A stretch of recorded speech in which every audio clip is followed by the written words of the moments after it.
이삭의 일생 이제 5번째 시간이죠. 예, 벌써 이제 시간이 많이 지나서 다음 주 하면 이제 이삭하고도 이제 세이 굿바이를 해야 되는 시간이 이제 찾아오고, 이제 또 무엇을 또 말씀을 전할까? 또 기도 가운데 있습니다.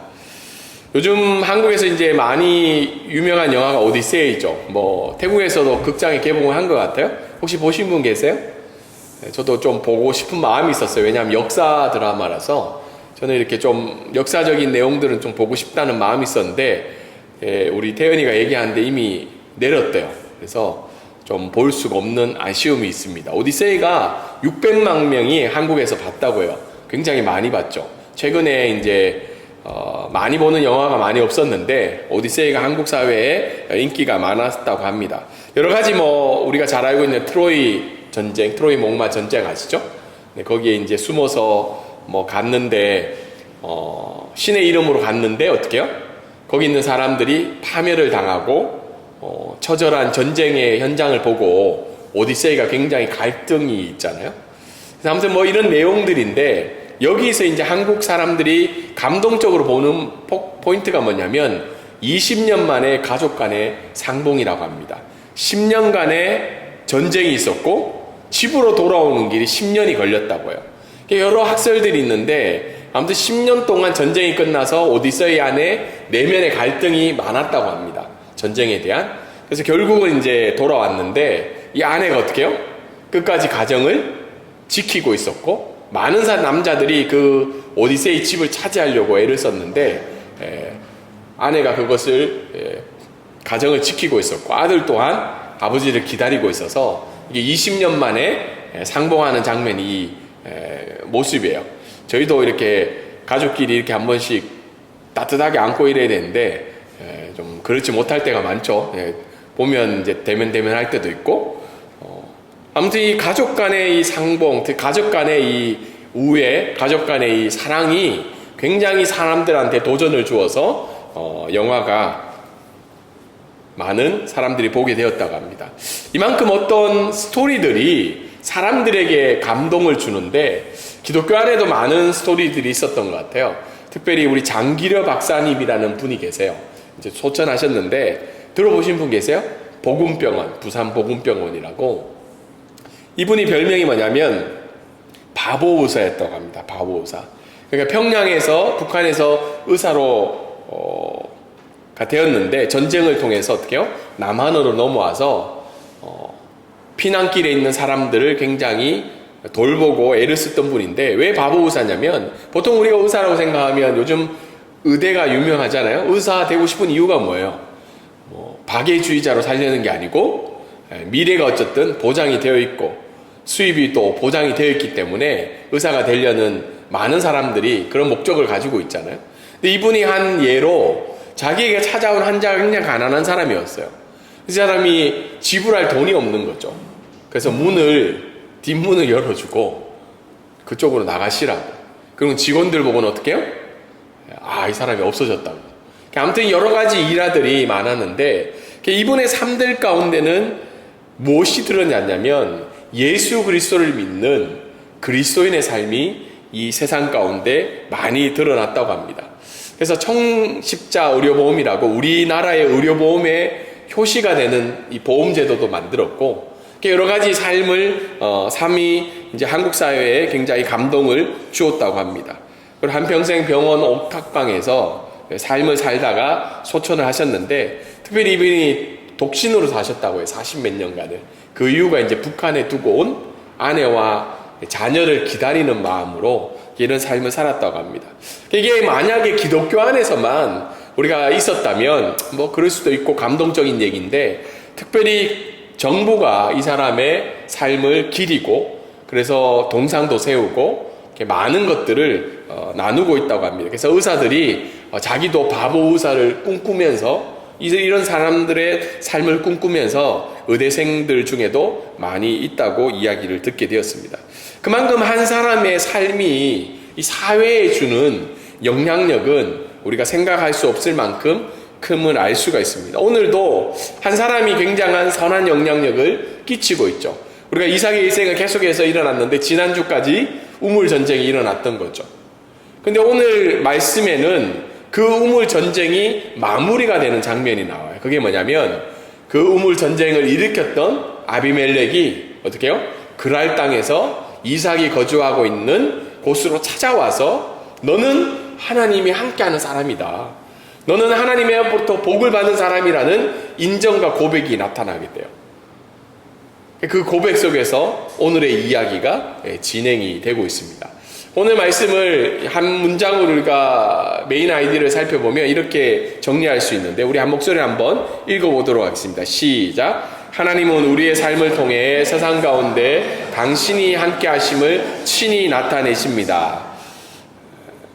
창세기 오늘 읽었던 이 말씀에는 뭐 읽어보면 대충 이해가 되죠. 아비멜렉이 어떻게 해요? 그 친구 아우삭과 군대 장관 비골과 함께 그랄에서부터 이삭에게 온 거예요. 꽤 먼 거리를 찾아온 거죠. 그래서 성경학자들은 이때는 뭐라고 이야기를 하고 있냐면 외교 사절단이 찾아왔다고요. 혼자 온 게 아니고 뭐예요? 친구와 장관까지 데려서 어마어마한 격식을 갖추어서 이삭에게 찾아온 거죠. 이삭이 굉장히 당황스럽잖아요. 가라 할 때는 언제고 매울 때는 언제고 찾아와서 뭐라고 이야기하죠? 화친을 맺자고 이야기하죠. 그래서 이삭이 이렇게 얘기해요. 너희가 나를 아직도 미워하고 있는데 왜 여기에 찾아왔냐는 거죠. 이 말은 이삭이 단지 그 아비멜렉을 싫어하고 부정하기 위한 말이 아니라 사실을 이야기하고 있죠. 이런 일이 있었는데 어떻게 해서 내게 찾아왔냐. 그러니까 28절 29절에 뭐라고 이야기하나요? 찾아온 이유는 이삭 너 가운데 하나님이 함께 하심을 내가 보았기 때문에 여기에 찾아왔다고 하는 거죠. 아비멜렉 가운데는 여러 가지 마음의 근심들이 있었던 거죠. 왜냐하면 고대 근동에는 신과 함께하는 사람을 어떻게 해요? 부정하거나 그를 핍박하면 그 강한 신으로부터 어떻게 해요? 내가 도리어 어려움을 당한다는 그런 신관들이 있었기 때문에 아비멜렉이 이런 행동을 하게 된 거죠. 그러면서 29절에 너는 여호와께 복을 받은 자라고 이삭을 인정하는 장면이 나옵니다. 그래서 30절에 어떻게 해요? 그런 사람들을 어떻게 해요? 잔치를 베푸면서 충분히 환대하는 장면이 나오죠. 그리고 서로 맹세하고 돌아갔는데 32절에 그날에라는 말이 있어요. 그러니까 그 일이 일어났던 화친을 맺은 그날 이삭의 종들이 그 주변에 우물을 또 팠는데 그 우물에서 뭐가 나왔다는 거예요? 물이 나오기 시작한 거예요. 지금 우물을 도대체 몇 번째 판 거죠?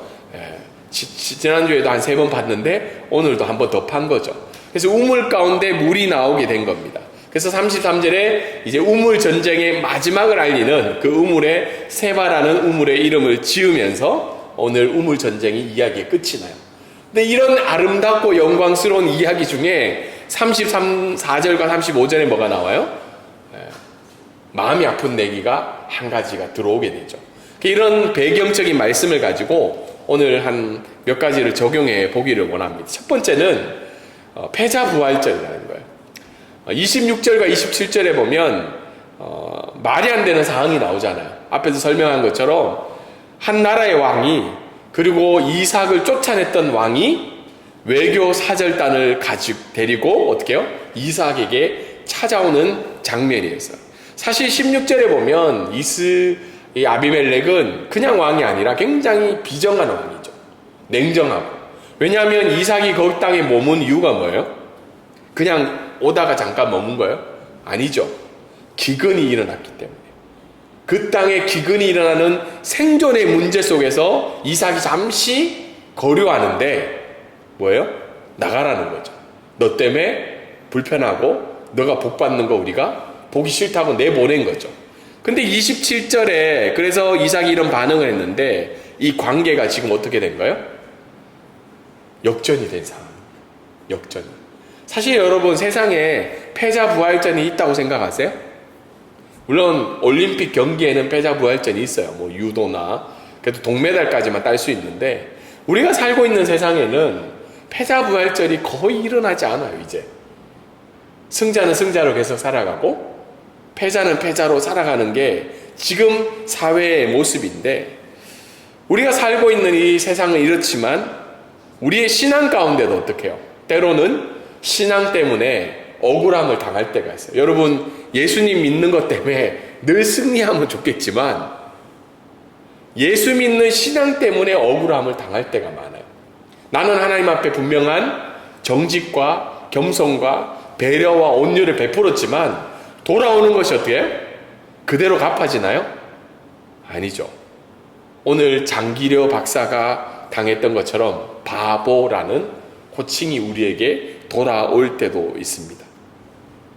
저도 선교사 초기에 지나온 생각들을 생각해 보면 선교사들이 이 땅에 왔을 때 물론 여기 사업을 하거나 이런 분들도 겪었던 내용이지만 초창기 한 번씩 다 겪잖아요. 제가 요즘 페이스북 보니까 뭐 스레드 맞나요? 스레드? 스레드라고 모르시나요? 아셔야 돼요. 스레드에 굉장히 많은 내용들이 있어요. 네, 거기에 보면 억울한 얘기가 많아요. 당한 얘기, 속상한 얘기, 배신당한 얘기. 동일하게 우리도 신앙 때문에 믿는 자들로부터 또는 교회 안에서 이런 일을 당할 때도 있다는 거예요.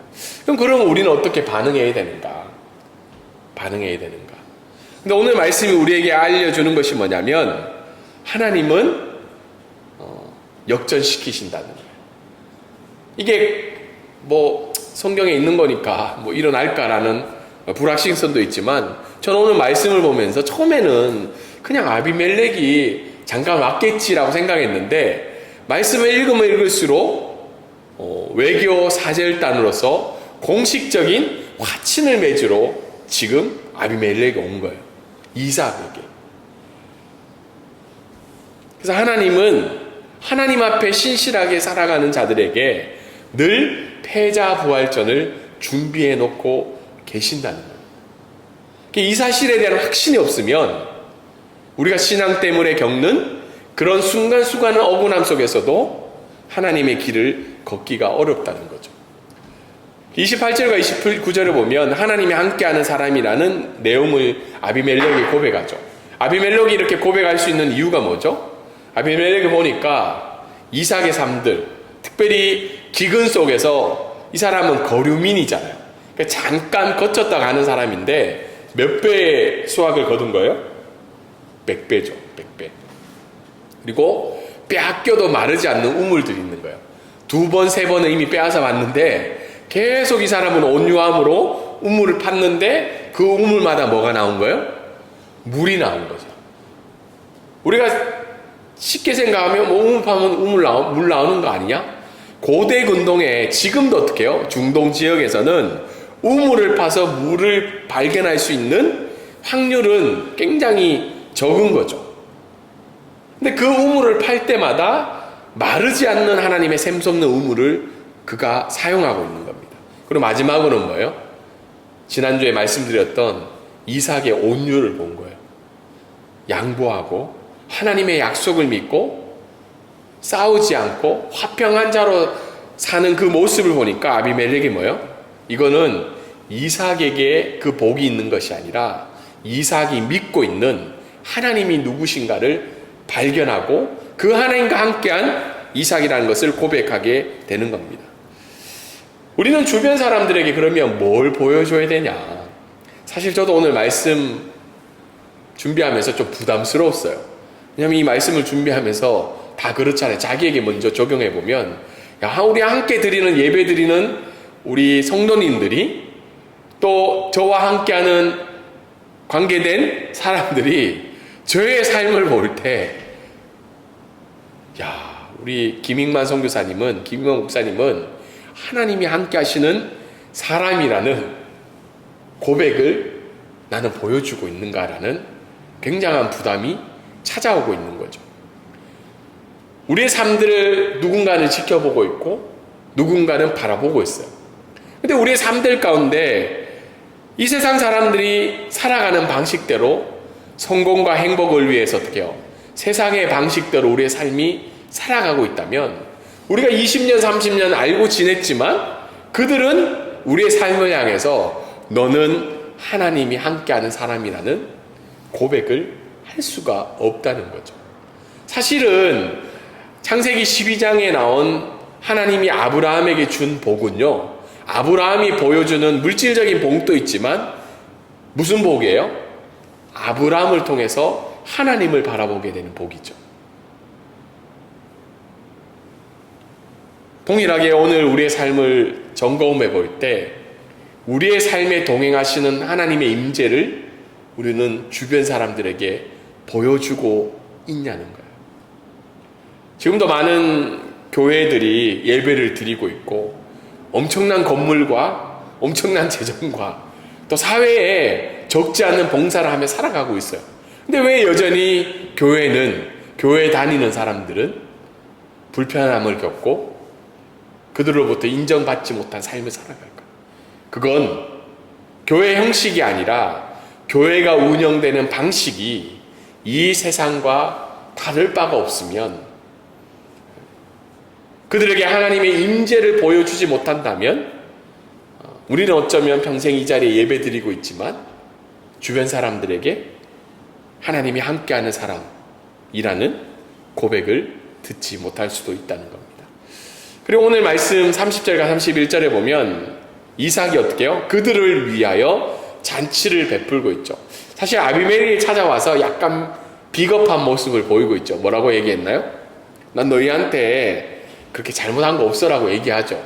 야, 보면서 좀 그랬어요. 네, 야, 한 나라의 왕이 저 정도밖에 안 되나. 근데 사실 그 모습을 비춰보면 우리도 어떻게 해요? 사과하러 가면 시원하게 사과해요? 아니죠. 여러 가지 변명과 상황과 환경을 이야기하면서 쭈삣쭈삣 가서 이제 한번 툭 치면서 야, 그냥 뭐 지나가자 이런 식으로 이야기할 때가 많죠. 근데 이삭은 어떻게 해요? 이에 대해서 사실 따질 수 있잖아요. 그리고 거부할 수도 있어요. 근데 이삭은 어떻게 해요? 지난 상처를 청산의 조건으로 걸지 않고 환대하고 있는 거예요. 이 식탁을 차린다는 건 이스라엘이나 이때 고대 문명은 어떻게 해요? 식탁을 차려서 음식을 같이 먹는다는 건 소중한 손님과 친구로서의 자격을 부여하고 있는 거죠. 그래서 이삭은 고통을 당한 피해자에서 하나님의 평안을 세상에 베푸는 이 주도적인 화해자의 위치로 바뀌어지고 있는 겁니다. 어제도 말씀을 계속 준비하면서 제가 느낀 건, 야, 이삭 너무한 거 아니냐. 지난주에 피해가지고 우물 파는 것까지는 우리도 어쩌면 할 수는 있을 것 같아요. 맞죠? 피해서 우물 파는 거는 괜찮아요. 그래도 부딪히지 않으려는 거니까. 근데 여러분, 환대하실 수 있나요? 나의 생존을 막았던 그 사람을 향해서 그들이 찾아왔을 때 환대하며 식탁을 차리고 있는 이삭을 바라보게 되었습니다. 성경학자들이 이렇게 이야기해요. 아브라함, 이삭, 야곱, 요셉이 있잖아요. 보통 이 네 명을 믿음의 선조라고 이야기해요. 근데 우리가 알고 있는 아브라함과 야곱과 요셉이나 다윗 이런 사람들이 행한 일들을 보면, 제가 이삭을 말씀을 전할 때 좀 이삭이 약간 좀 찌질이한 사람으로 보인다고 그랬죠. 특별함이 별로 없어요. 근데 성경학자들이 이야기하는 것이 뭐냐면 이삭의 삶이 그 어떤 누구의 삶들보다 더 강력한 삶을 살았다고 이야기해요. 그 이유 중에 하나가 바로 오늘 본문 때문이에요. 한 나라의 왕이 외교사절단을 데리고 와서 화친을 청하고 그 사람에 대해서 어떻게 해요? 환대의 삶을 보여주고 있기 때문이죠. 우리 삶을 살아보면 우리는 이런 상황에서 여전히 뭘 가지고 있어요? 계산서를 가지고 있죠. 갚아주고 싶은 계산서. 오늘 성경은 화해의 문이 열릴 때 지난날의 계산서를 꺼내지 말고 환대의 식탁을 차리기까지 요청하고 있죠. 이것이 하나님이 함께하는 사람의 모습이라고 우리에게 알려주고 있습니다. 사실 이게 정말 어려워요. 우리가 저도 이렇게 말씀을 전하지만 이거 전할 때 얼마나 여러 가지 고민이 들겠어요. 제가 하나님의 말씀을 전하기 때문에 전하지 제 삶을 가지고 여러분들에게 전하면 저도 어려운 부분이 많죠. 근데 우리가 이것을 할 수 있는 이유가 바로 예수 그리스도의 사랑 때문인 거예요. 예수님이 돌아가시기 전날에 이렇게 이야기해요. 제자들에게 세상 끝까지 내가 너를 사랑하겠다고. 근데 그날 밤에 무슨 일이 있었어요? 제자들 식탁 교제를 하는데 어때요? 나는 죽기까지 당신을 버리지 않겠습니다 얘기했는데 그 사람이 바로 어떻게 해요? 바로 3번 부인하고 도망갈 걸 알고 계셨죠. 그 자리에 누가 있었냐면 자기를 팔 가룟 유다도 함께 식탁 교제를 하고 있었어요. 그리고 예수님이 식사가 끝난 다음에 어떤 일을 행했어요? 세족식을 하잖아요. 예수님이 세족식 할 때 발 씻으면서 베드로 발 씻을 때 베드로가 또 뭐라고 얘기해요? 발만 씻기지 마시고 제 몸을 다 씻게 해주세요. 막 굉장히 또 막 자신감 가지고 주님 앞에 나아가죠. 근데 예수님이 발을 씻으셨을 때 베드로가 부인할 걸 모르셨을까요? 알고 계셨을 거예요. 쟤는 3번 부인할 거야. 그리고 그 발을 씻겨주는 모든 제자들이 다 예수님을 부인할 걸 알지만 예수님이 끝까지 그들을 사랑해 주신다는 고백을 하고 있는 거죠. 그리고 예수님이 부활했을 때 다 도망가서 무기력한 삶을 살고 있던 어부들에게 찾아갔죠. 찾아가서 고기를 잡게 하시고 조반을 만들어서 그들을 먹이고 있는 장면이 나오고 있습니다. 그래서 우리가 세상의 계산서를 내고 싶은 마음이 들 때마다 예수 그리스도가 끝까지, 세상 끝까지 우리를 사랑하는 그 마음을 우리가 고백하고 인정한다면 우리도 그 세상의 계산서가 아니라 사랑의 계산서를 그들에게 비춰줄 수 있다는 겁니다. 그 31절과 33절에 보면 샘솟는 운물이 있는데요. 우리의 삶 속에서 생존의 문제로 늘 다툼이 일어나요. 우리가 말씀을 들었지만 이 애색과 같은 이 다툼의 우물이 늘 우리의 삶들 가운데 나타나고 있습니다. 그런데 오늘 이삭이 화친한 그날 새로운 우물이 터지는 게 나와요. 왜 하필 그날에 새로운 우물을 얻게 되었을까? 저는 가끔 저는 좀 약간 하나님을 믿을 때 공의의 하나님을 좀 많이 믿어요. 제 신앙은 사랑과 은혜가 많은 하나님보다 공의로우신 하나님을 좀 많이 전달하는 편인 것 같아요. 그래서 여러분 설교 이렇게 들을 때마다 좀 마음의 부담들이 늘 있죠. 오면 이렇게 좀 기쁘고 행복한 내용도 많이 얘기해 줘야 되는데 늘 말씀을 가지고 비추지는 내용을 많이 하고 있는데 오늘 말씀에 보면 하나님과 화평케 하는 자의 삶에 하나님의 공급하심을 보여주고 있어요. 그래서 결국은 하나님의 길을 걷는 자들에게는 그가 하나님 말씀 앞에 하나님의 길을 걸으며 나아갈 때 역청케 하시는 그 하나님이 어떻게 해요? 새로운 우물을 반드시 허락해 주신다는 겁니다. 근데 우리는 여기에 대해서 갈등이 많아요. 왜냐하면 그 우물이 언제 터질지도 모르겠고 또 그 우물이 진짜 우리를 위해 준비해 놓은 것이라는 불확실성이 우리에게 많기 때문이죠. 그래서 샘솟는 우물을 들었을 때 왜 나에게 우물이 지금 안 터지지? 이런 질문도 해야 되지만 그 앞에 먼저 근본적인 질문은 뭐예요? 지금도 끝까지 나는 하나님의 길을 걷고 있는가라는 질문을 던져야 돼요.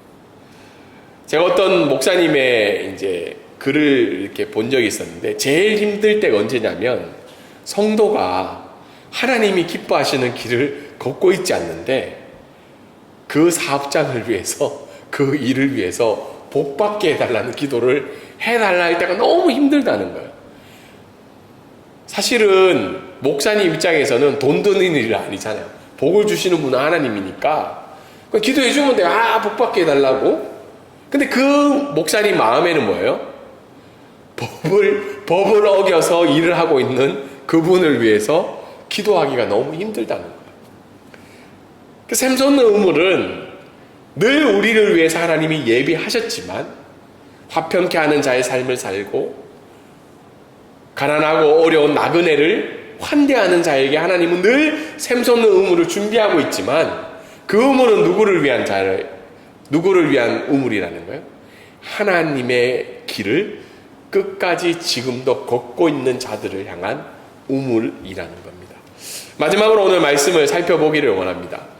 정말 아름답게 이 영광스러운 이삭의 삶이 마무리가 되면 얼마나 좋을까요? 그런데 오늘 34절과 35절에 26장의 마지막에 나오죠. 영광의 승리의 시점에서 쓰라림이 일어나는 사건이 발생이 돼요. 그게 뭐예요? 바로 에서가 해쪽 속의 딸 이방 여인과 결혼하는 사건이죠. 하나님의 언약보다는 어떻게 해요? 세속적인 선택을 하게 되는 에서의 상황이 나와요. 사실 결혼하는 것 자체는 잘한 일이죠. 에서가 몇 세에 결혼했냐고 나오면 40세에 결혼했어요. 아버지처럼 늦장가간 거예요. 그러니까 기다리다가 찾다가 어쨌든 어려움 가운데 결혼했다고 생각할 수 있겠죠.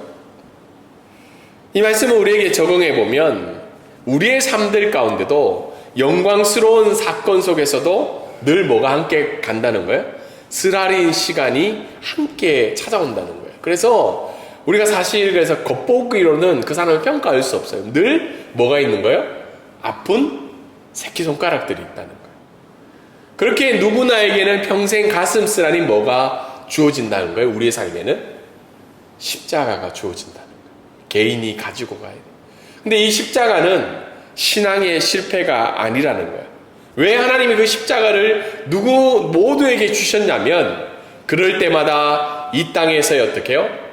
완전한 평안한 없음을 고백하고 인생의 굴곡 속에서 일하시는 그 하나님의 언약적인 동행을 믿고 나아가라고 우리에게 십자가를 주고 있다는 겁니다.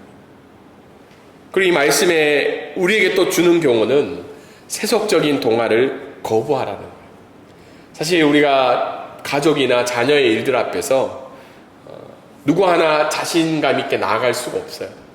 근데 우리가 이 말씀을 통해서 알 수 있는 것은 우리 가족들에게 또 자라난 자녀에게 우리가 분명한 기준을 세상의 동화를 피하고 거부하고 경계하고 세워가는 일을 가정이 감당해야 함을 오늘 말씀은 이야기하고 있습니다. 에서가 이삭이 그 화친을 맺고 난 다음에 또 하나님이 샘솟는 우물을 주고 난 다음에 얼마나 기뻤었겠어요. 정말 하나님이 살아계시구나를 겪는 그 시점에 에서의 결혼이 나타나고 있다는 겁니다. 여러분, 그래서 나에게 십자가가 찾아올 때마다 그건 실패한 인생이 아니라는 거예요. 신앙의 실패가 아니라 그것은 참된 본향을 기대하라는 하나님의 메시지이고 그 굴곡 속에서 일하시는 그 하나님을 여전히 붙들고 나아가라는 하나님의 말씀임을 오늘 말씀은 이야기해 주고 있습니다.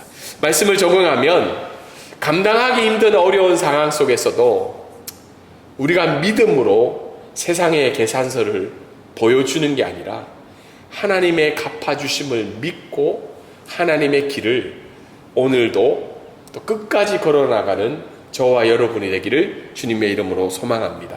또한 간절히 소망한 것은 저도 똑같고요. 저와 여러분의 삶을 통해서 이 사람은 하나님이 함께 하시는 삶이다. 하나님의 임재를 고백하게 하는 그 믿음의 삶을 이 세상 가운데 살아가는 저와 여러분이 되기를 주님의 이름으로 소망합니다.